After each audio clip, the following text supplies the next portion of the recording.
Can you raise your hands? Okay. All right, we're going to go back a step. Doing this a lot today. Okay. Arms crossed again. Let's just shake them out a little bit. Appreciate the giggles. Perfect. All right. Does anybody in the room have kids? Yes. Aha, great. Do any of your kids play sports? Have you ever watched kids play sports? Yes. Kids, just think about 5 years old. Think about that look that you have on your face that, when they're out playing and they look and say, "Mommy, Daddy, look at how great I'm doing." And you should be like, yeah. So that's the face I want you to think about right now. Think about the face you have for the little kid who's doing his best, trying really, really hard. So as we go through this and go through the rest of the afternoon, I want you to remember that face. That face that says, well done, you're doing your best. That's a face, as Nigel mentioned earlier, that you can have for anybody you interact with on a day-to-day basis that says, hey, you're doing all right. How are you? So this journey for us, for the team that I'm working with and the safety team with SEDEX, so this journey started months ago. Now for you guys, it probably started with an email that said, hey, drive something like 4 hours to get here in the morning and then spend a day. You'll get to eat and hang out with a lot of great people that you may never see because you have limited time and limited availability. So on our journey that started months ago, a few things came up.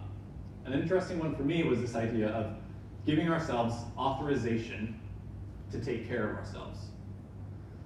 Somebody said, I think this was Mary Catherine said this to me, she's like, if I told Margot that I was gonna manage my time better, the only reaction she would give me was, well done. So think about it, in your line managers or the people that you work with, if you walked up to them and said, hey, I'm gonna manage my time just a little bit better, would there be a negative response at all? So this idea of authorization took me to a book I was reading and had this idea of permission slips. Writing ourselves a permission slip that says, hey, I give myself permission to A, take care of myself, B, set certain goals, or just manage my time better. This is mine. I'm not going to read it. It's personal. Thank you. But with that, it gave me very simple goals. Public speaking is quite a challenge coming up here. I want everybody to be engaged. I want none of you to have your arms crossed. I want you just hanging on the edge of your seat. And I want to do this perfectly. I never want to pause. I just want to roll it right off the tongue. I want to change my pitch. All the things. Great engagement, right?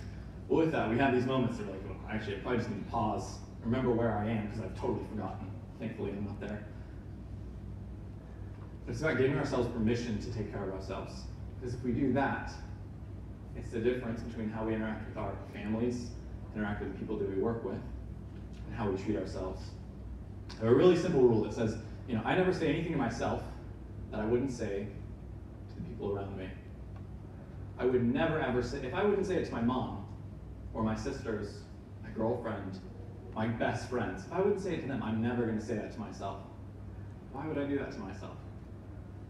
So as we think about self-care today, I want you to think about what are the things I say to myself that I wouldn't say to other people. If there are those things, and those come up in your mind, I want you to ask yourself, how am I going to do that? How am I going to work on that?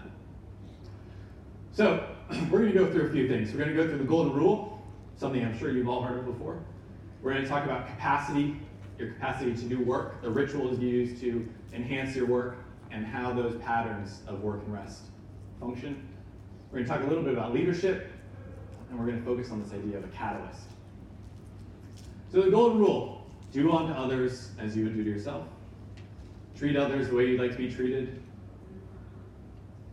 When we say this, it really came to me one day to say, okay, are we putting ourselves first, or are we actually loving others, taking care of others, managing others, leading others before we lead ourselves?